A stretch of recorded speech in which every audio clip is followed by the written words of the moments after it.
বকেয়া মহার্ঘ ভাতার দাবিতে রবিবার দুপুরে উত্তর দিনাজপুর জেলার কালিয়াগঞ্জে অনুষ্ঠিত হল কনফেডারেশন অফ স্টেট গভর্নমেন্ট এমপ্লয়িজের কালিয়াগঞ্জ থানা কমিটির 26তম বার্ষিক সম্মেলন। এদিন দুপুরে কালিয়াগঞ্জের ব্লক অফিসে SHG সভাকক্ষে সম্মেলন হয়। মহার্ঘ ভাতার দাবি জানানোর পাশাপাশি সাংগঠনিক বিষয় নিয়ে আলোচনা করা হয়।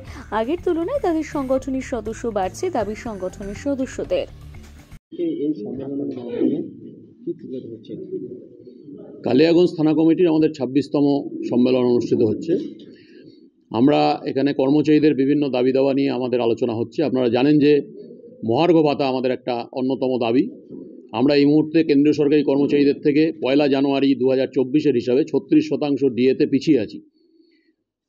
মাননীয় মুখ্যমন্ত্রী 4% ডিএ ঘোষণা করার পরেও আমরা কিন্তু কেন্দ্রীয় সরকারি কর্মচারী এবং অন্যান্য রাজ্য সরকারি কর্মচারীদের থেকে 36% ডিএতে পিছিয়ে আছি। অর্থাৎ একটা বিরাট অঙ্কের টাকা প্রতিটি কর্মচারী প্রতিটি মাসে লস করছেন।